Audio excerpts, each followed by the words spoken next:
ಅವಳು ನಿಮ್ಮನ್ನ ಇಲ್ಲಿಗೆ ಯಾಕೆ ಬರಕ್ಕೆ ಹೇಳಿದ್ಲು ನನಗೆ ಗೊತ್ತಿಲ್ಲ. ನೀವು ದಯವಿಟ್ಟು ಇಲ್ಲಿಂದ ಹೋಗಿ. ಯಾರಾದರೂ ನಿಮ್ಮನ್ನು ನೋಡೋಕ್ಕಿಂತ ಮುಂಚೆ ಇಲ್ಲಿಂದ ಹೊರಟೋಗಿ. Okay okay okay baby, good night, sweet dreams, take care, take care. ಅಪ್ ರಾಧಿಕಾ. ಹೇ ರಾಧೆ, ತುಂಬ ದಿನಗಳಿಂದ ನಿನ್ನ ಹತ್ರ ಒಂದು ಮಾತು ಹೇಳಬೇಕು ಅಂದ್ಕೊಂಡಿದ್ದೆ. ಆದರೆ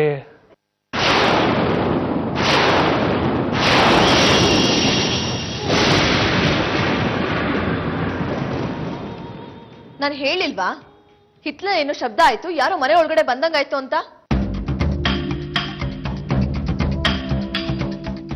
Radhika,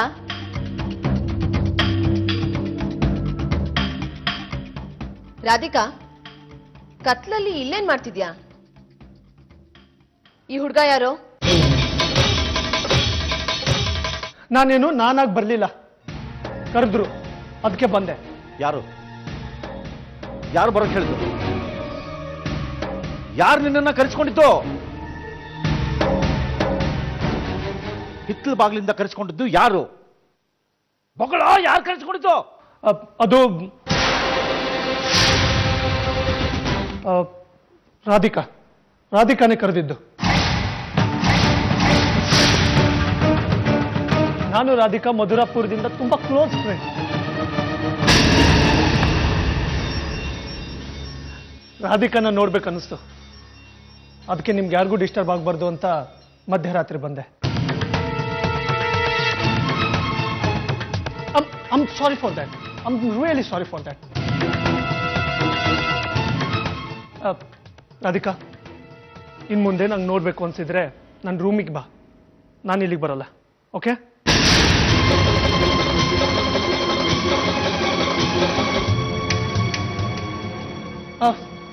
once again I'm sorry guys. Bye, good night. ನಿನಗೆ ಸ್ವಲ್ಪ ನಾಚಿಕೆ ಆಗಲ್ವಾ? ಇಷ್ಟೊತ್ನಲ್ಲಿ ಯಾವುದೋ ಗಂಡಸನ ಮನೆ ಕರೆಸಿ ಬಾಯಿಂದ ಹೇಳೋದಕ್ಕೆ ಅಸಹ್ಯ ಆಗುತ್ತೆ. ಯಾಕಮ್ಮ ಸುಮ್ಮನಿದ್ದೀರಾ? ಮಾತಾಡಿ, ಕೇಳಿ ಅವಳನ್ನ. ಒಬ್ಬ ಗಂಡಸನ್ನ ಮನೆ ಕರೆದು ಕತ್ಲಲ್ಲಿ ಏನ್ ಮಾಡ್ತಾ ಇದ್ದು ಅಂತ ಕೇಳಿ ನೋಡಿ. ರಾಧಿಕಾ ಅಂದ್ರೆ ದೇವಲೋಕದಿಂದ ಇಳಿದು ಬಂದಿರೋ ದೇವತೆ ಅಂತ ಅನ್ಕೊಂಡ್ಬಿಟ್ಟಿದ್ರಿ? ಈಗ ಗೊತ್ತಾಯ್ತಾ? ಇವಳು ರಾಧೆ ಅಲ್ಲ, ರಂಬೆ ಮೇನಕ್ಕೆ. ರಮ್ಯಾ, ನೀನು ಒಂದು ಹೆಣ್ಣು ಅನ್ನೋದನ್ನ ಮರಿಬೇಡ. ಇಷ್ಟು ಹೊಲ್ಸಾಗಿ ಮಾತಾಡ್ತಿದೆಯಲ್ಲ. ಅಮ್ಮ, ಅವಳು ಮಾತಾಡಿದ ಹೊಲ್ಸಲ್ಲ, ಇವಳು ಮಾಡಿದ ಹೊಲ್ಸು. ರಾಧಿಕಾ, ಹೇಳಮ್ಮ, ಯಾರವರು? ಅಜ್ಜಿ, ಈಗ ನಿಮ್ ಮುದ್ದಿನ ರಾಧಾರಾಣಿನೇ ಹೇಳಿದ್ರು ತಾನೆ ನನ್ನ ತಂಗಿ ನಡತೆ ಸರಿ ಇಲ್ಲ ಅಂತ. ಮಾಡೋದೆಲ್ಲ ಮಾಡಿ ಏನು ಗೊತ್ತೇ ಇಲ್ದಿರೋ ಮಳ್ಳಿ ತರ ನಿಂತಿದ್ದಾಳೆ.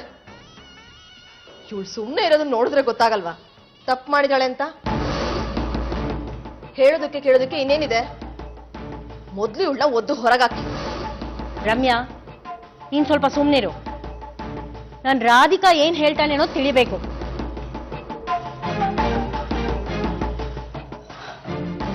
ಹೇಳು ರಾಧಿಕಾ, ಇವರೆಲ್ಲ ಹೇಳ್ತಾ ಇರೋದು ನಿಜಾನಾ?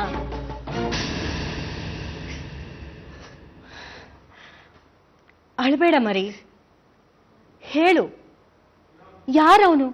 ನೀವು ನಿಮ್ಮ ಟ್ರಸ್ಟ್ನಿಂದ ಭವನ ಮತ್ತು ಕಲ್ಯಾಣ ಮಂಟಪ ಕಟ್ಟೋದಕ್ಕೆ ಜಮೀನು ನೋಡೋಕೆ ಬಂದಿದ್ದೀರಾ ಅಂತ ಅಂದರು. ಹೌದು ಸರ್, ನನಗನ್ಸುತ್ತೆ ಮಧುರಾಪುರದಲ್ಲಿ ನೀವು ಜಮೀನು ನೋಡೋದು ಒಳ್ಳೆಯದು ಅಂತ. ತುಂಬ ಒಳ್ಳೆ ಊರು ಸರ್ ಅದು. ಅಲ್ಲಿ ಜನ ಭಯ, ಭಕ್ತಿ, ಆಚಾರ ಅಂತ ನಿಷ್ಠೆ ಇಟ್ಕೊಂಡಿದ್ದಾರೆ. ನಿಮಗೆ ಆ ಊರು, ಆ ಜನ ಇಷ್ಟ ಆಗ್ಬೋದು.